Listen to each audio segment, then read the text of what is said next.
মানে জি তুষার ভাই, এডুকেশন ডিপার্টমেন্টের মিনিস্টার ছিলেন আব্বাস আলী খান।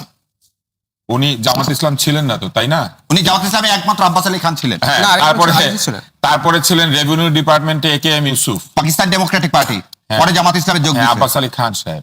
আব্বাস আলী খান তো বললেনই একবার। হ্যাঁ হ্যাঁ, আর AKM ইউসুফ ছিল পাকিস্তান ডেমোক্রেটিক পার্টি, পরে জামাত ইসলামে আসছেন। আপনি ওখান থেকে পরে জামাত ইসলামে আসছেন। আর আমি যেটা দেখাচ্ছি আপনি মানে পরে জামাত ইসলামে আসছিলেন উনি, তাই তো? হ্যাঁ, পরে জামাত ইসলামে আসেন। ও, তাহলে পরে আসলে উনি জামাত হয় না? না না না, ওই সময় কে ছিল? আপনি ওই সময় লোককে ঢুকাই দেবেন। আমি এখন যদি বলি তুষার ভাই এখন আপনি বিএনপির পক্ষে কথা বলতেছেন, আওয়ামী লীগের সাথে আমি BNP র পক্ষে কথা বলছি। না না, আওয়ামী লীগ ছিলেন, তাকে জিনিসটা কি রকম হবে? না, আওয়ামী লীগের সময় আমি আওয়ামী লীগ ছিলাম না, এখন আমি শোনেন, BNP শোনেন, আপনি জয়ের ইয়া নিছেন। হ্যাঁ, আমি নিছি। আপনি নিছেন, আবার বলেন না এবার এসব কথা। এবার কথা বলেন না, এসব বলেন না। আমি ফখরুল ইসলাম আলমগীর তাহলে আপনি কি আওয়ামী লীগ? হ্যাঁ, তাহলে আপনি আওয়ামী লীগ? আমি আপনি জয়েরটা নিছেন, ফখরুল ইসলাম আলমগীর নিছেন, আমি তাহলে একজন আওয়ামী লীগ। পেশাদার উপস্থাপক। কি সুন্দর লোকজন যখন সাক্ষাৎকার দিতে হবে আমার মতো উপস্থাপকের কাছে আসবে। তিনি তো সকলের সাক্ষাৎকার নিয়েছেন, তাই যখন তো? ওকালতি করতে যাবে তাহলে ওর কাছে যাবে। তাকে আওয়ামী লীগ বলা যাবে? আমার কাছে আসবে। তাহলে কি আওয়ামী লীগ বলা যাবে? আর যে লোকটা পাকিস্তান ডেমোক্রেটিক পার্টি করতো, ধরে নেন মুসলিম লীগ যারা করতো, পরে বিএনপি আসছে, তাদেরকে আপনি বিএনপিতে আসার আগে কি বলবেন? মুসলিম লীগ। আর বিএনপি আসার পর তো বিএনপি বলবেন না মুসলিম লীগ বলবেন? আমি সেই কথাটাই বলছি। উনি যখন জয়েন দিচ্ছেন তখন তো তাকে আওয়ামী লীগ বলবো না। সাহেব আপনার প্রশ্ন নিশ্চয়ই তুষার ভাই বুঝতে পেরেছেন। তুষার ভাই শুনতে চাই যে তুষার ভাই কেন ইন্টারভিউ নিচ্ছেন, সেটার প্রশ্ন ছিল। হ্যাঁ, আমি কেন ইন্টারভিউ নিয়েছি এটা আমার ব্যক্তিগত প্রশ্ন। তিনি জানতে এগুলা চাইছেন। হচ্ছে না, উনি এটা প্রথম জিনিস বোঝার চেষ্টা করেন। যখন তর্কে পাত্তা থাকে না তখন এগুলা জিজ্ঞেস করে, আপনি অমুক জায়গায় বাথরুমে গেছিলেন কেন? আপনার কি ডায়াবেটিস আছে? উত্তরটা এটা হবে আর কি। না না ভাই, আপনি কিন্তু আচ্ছা, এর মধ্যে দিলেন। আমি উত্তর দেই, আপনি মাঝখানে ঢুকে না। আমি বাংলাদেশ টেলিভিশনে যাই যখন ওর জন্ম হয়নি, এবং আমি টেলিভিশনে শুধু উপস্থাপনা করি না, আমি বিতর্ক করেছি। বাংলাদেশে যদি 5-10টা উপস্থাপকের নাম বলা হয়, কেউ পক্ষপাত না করলে আমার নাম বলতে হবে। তাও ভাগ্য ভালো হাঁটুর বয়স বললেন না। না বলতে, হ্যাঁ এটা বলেননি, ভাগ্য ভালো। আপনি আমার বয়স জানেন না। হবে না, ওই কথাই বলেন না, বাংলা ব্যাকরণ পড়তে হবে। ও এসব মাস্টারের কথা আন্ডারমাইন বলে। করেন না। আপনি হয় এটা বন্ধ করবেন। শাহরিয়ার ভাই তুষার ভাই শেষ করুক, এরপর আপনার করবো। জি জি। হারুর বয়স একটা বাগধারা। হরলাল রায় পড়লে তো ভালো হতো, জ্যাকব পড়ে বাংলা ব্যাকরণ। সারাদিন, শাহরিয়ার ভাই please, সারাদিন জ্যাকব থাকলে আপনি সারাদিন আমিও লিখে রাখছি যে আমরা পরে শুনবো। সারাদিন জ্যাকব পড়তো, ভারতীয় বইপত্র পড়াশোনা করে। হরলাল রায় পড়ে নাই। হারুর বয়স একটা বাগধারা, ঠিক আছে? এবং এই বাগধারা আমরা ছোটবেলায় পড়াশোনা করে পরীক্ষা দিয়ে পাশ করে আসছি, অটো পাস না তো। এবার আসেন, আমি একজন বাংলাদেশের উপস্থাপক, আমার কাছে সাক্ষাৎকার দেয় নাই এরকম খুব কম লোকজন আছে।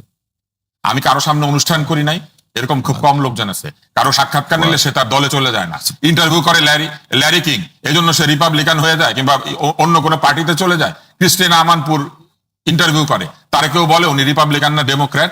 একমাত্র বাংলাদেশে এক চোখ কানা এবং দল কানা লোকজন এইভাবে কথাবার্তা বলে। একটা উপস্থাপক, সে প্রফেশনাল উপস্থাপক, সে পয়সা নিয়ে উপস্থাপনা করে এবং এটা তার পেশা। এবং বাংলাদেশের সবচেয়ে হাইয়েস্ট পেইড উপস্থাপক যারা, তাদের মধ্যে আমি একজন। এখন আমার জবাব দিতে হবে আমি কবে কার সাক্ষাৎকার নিয়েছি, আমি কবে কার সাক্ষাৎকার নেই নাই। 2018 ইলেকশনে ফখরুল ইসলাম আলমগীর সাহেব শুধু আমাকে সাক্ষাৎকার দিচ্ছেন, আর কাউকে দেন নাই, কোনো সাংবাদিককেও ঢুকতে দেন নাই। এই জন্য আমি বিএনপি হয়ে গেছি। একমাত্র আমি দুইটা বড় দলের জেনারেল সেক্রেটারিকে সাক্ষাৎকার নিয়েছি, এই জন্য আমি আওয়ামী লীগের বিএনপি হয়ে গেছি। এটা আমার কাজ। আজকে যদি কেউ আওয়ামী লীগের মালিকানা আছে, এরকম কোন টিভি চ্যানেলে চাকরি করে, তাহলে সে আওয়ামী লীগের হয়ে যাবে? এসবের ফ্যাক্টরিতে যারা চাকরি করেছে তারা সবাই চোর। এই ট্যাগিং এর রাজনীতি, লোকজনের পিছনে একটা, ওই যে ছোটবেলা আমরা দেখতাম যে একটা ছাত্রছাত্রী হেঁটে দেয়, পিছিয়ে একটা কাগজ লাগায় দেয়। এই ট্যাগিং এর রাজনীতি হচ্ছে সবচেয়ে দুর্বল লোকেরা করে। রাজনীতি হবে আদর্শের, তর্কের, নৈতিকতা। রাজনীতি হবে যুক্তির। সেই সব রাজনীতি বাদ দিয়া যখন কথাবার্তায় দুর্বলতা দেখা দেয়, তখন বলতে থাকে আপনি তো অমুক, আপনি তো তমুক, আপনি তো যাই গতদিন মান্নার দলের ছিলেন, আপনি তো বিএনপি হয়ে যাচ্ছেন। কি কারণে আমি বিএনপি হইতে যাবো, কি কারণে আমি আওয়ামী লীগ হইতে যাবো?